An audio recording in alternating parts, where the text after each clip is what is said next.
கிருஷ்ண பரமாத்மா அர்ஜுனனை பார்த்து கேட்கிறார், அர்ஜுனா, உலகத்திலே மிகச் சிறந்த பக்தன் யார்? அர்ஜுனனுக்கு ஒரு ஆசை, தன்னைத்தான் பக்தன் என்று அவர் சொல்ல வேண்டும் என்று இவனுக்கு ஒரு ஆசை. கண்ணா, நீயே சொல்லிவிடு, உலகத்தில் சிறந்த பக்தன் யார்? கிருஷ்ண பரமாத்மா, அர்ஜுனா, நீதான் பக்தன் என்று சொல்ல போகிறார் என்று இவன் எதிர்பார்த்து கொண்டிருக்கிறான். கிருஷ்ண பரமாத்மா சொன்னார், அடுத்த ஊரில் உள்ள ராஜாதான் பெரிய அன்பன், பக்தன். இவனுடைய ஆணவத்துக்கு சரியான அடி விழுந்து விட்டது. அது எப்படி அந்த ராஜா அவ்வளவு பெரிய பக்தன்? வா, 2 பேரும் போய் பார்க்கலாம். கிருஷ்ண பரமாத்மாவும் அர்ஜுனனும் போகிறார்கள்.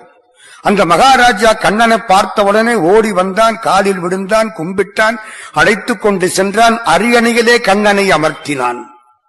அரியணைக்கு பக்கத்திலே கைகளை கட்டிக்கொண்டு மகாராஜா நிற்க, மகாராஜாவின் மனைவி வந்து கும்பிட்டு பக்கத்திலே நிற்க, 5 வயது பையன் இளவரசன், ஒரு மைந்தன் ஒரு குலத்துக்கு உள்ளான், அப்படிப்பட்டவன் அவனும் வந்து பக்கத்திலே நிற்க, 3 பேரும் கிருஷ்ண பரமாத்மாவை கும்பிட, அர்ஜுனனுக்கு ஒரு ஆசனம், அர்ஜுனனும் அமர்ந்தான்.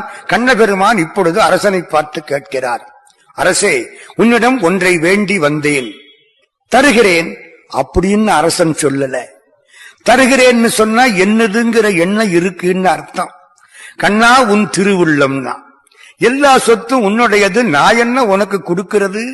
தாயுமான சுவாமி பூவை எடுக்க போனாராம். பண்ணையன் உனக்கான பூசை ஒரு வடிவிலே பாவித்திரைஞ்ச ஆங்கே பார்க்கின்ற மலரூடு நீயே இருத்தி அப்பனிமலர் எடுக்க மனமும் நன்னேன்னாரு. பூவை பார்த்தா கூட பூவுக்குள்ள நீ இருந்து சிரிக்கிறாய். அது எப்படியா உன்னை எடுத்து உனக்கே நான் அர்ச்சனை பண்றது? நீ தானையா அங்கேயும் இருக்கிற, நீ எங்க இல்ல அப்படின்ன மாதிரி. இப்பொழுது தங்கள் திருவுள்ளம்னா அந்த மகாராஜா கிருஷ்ண பரமாத்மா இப்பொழுது கேட்கிறார், மன்னா, உன் மகன் எனக்கு வேண்டும். இந்த 5 வயசு பிள்ளை பக்கத்துல நிக்கிறான். எப்படி வேண்டும் தெரியுமா? உன் மகனை உன் மனைவி பிடித்துக் கொள்ள வேண்டும். நீ அவனை உடைவாளால் 2ஆக வெட்ட வேண்டும். எனக்கு வலது பாதி வேண்டும். அர்ஜுனனுக்கு எப்படி இருக்கும்? இந்த குழந்தை முகத்தை பார்த்தா அப்படி கேட்க தோணுமா? கண்ணா, எதுக்குயா இந்த மாதிரி ஒரு விளையாட்டு விளையாடுற? கிருஷ்ணன் தீராத விளையாட்டு பிள்ளை இல்லையா? ஏன் இப்படி? ஒன்னும் புரியாம நிற்கிறான். இன்னொன்று, அப்படி வெட்டும் பொழுது அந்த குழந்தையின் கண்களிலே இருந்து கண்ணீர் வரக்கூடாது. இது இன்னும் கடுமை. சரி, மகாராஜா பக்கத்திலே போக, மனைவி கைகளை பிடித்துக் கொள்ள, உடைவாளை உருவி மகாராஜா வெட்ட போக, குழந்தையின் இடது கண்ணிலே இருந்து கண்ணீர் கொட்டிவிட்டது. கண்ணபெருமான் நிறுத்தினார். நிறுத்தியாச்சு. நான் என்ன சொன்னேன்? குழந்தையின் கண்களிலே இருந்து கண்ணீர் வரக்கூடாது என்று சொன்னேன். கண்ணீர் வந்து விட்டது, நிறுத்து. தம்பி, அழுதால் 2 கண்ணிலையும் கண்ணீர் வருமே, உனக்கு என்னடா இடது கண்ணில மட்டும் கண்ணீர் வருது? கேட்கிறவன் யாரு? உலகத்தை எல்லாம் காப்பாற்றக்கூடிய பரந்தாமன்.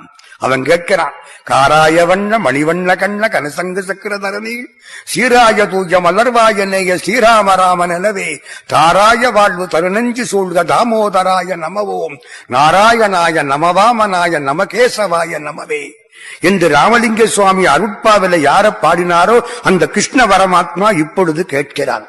இந்த குழந்தை அழகா சொன்னது, கண்ணா, 5 வருஷமா அந்த உடம்ப வளர்த்திருக்கிறேன். காலையில சாப்பிட்டாலும் மத்தியானம் சாப்பிட்டாலும் எப்ப போனாலும் சரி, வளர்க்கிற பொழுது இந்த உடம்பு கண்ணனுக்கு கண்ணனுக்கு கண்ணனுக்கு கிருஷ்ணார்ப்பணம் என்று சொல்லி வளர்த்தேன். இப்ப உடம்பு முழுக்க கேட்காமல் வலது பாதியை மட்டும் கேட்டாயே, இடது பாதி என்ன பாவம் செய்தது? அதுதான் இடது கண்ணில இருந்து கண்ணீர் வந்தது. சொன்னது யாரு? 5 வயசு பிள்ளை. அது பக்தி பக்குவத்தை பாத்தீங்களா?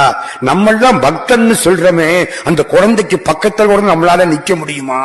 முடியலையே. 5 வயசுல இப்படி ஒரு ஞானமா? அர்ஜுன எந்திரிச்சான், கிருஷ்ணா, இந்த பக்தி எனக்கு வராதுப்பா. 5 வயசு பிள்ளைக்கு உள்ள ஆற்றல், பெருமை, சிறப்பு, பக்தி, அன்பு, ஈர அன்பு எனக்கு இல்லையே ஐயா. தலையை குனிஞ்சுக்கிட்டான்.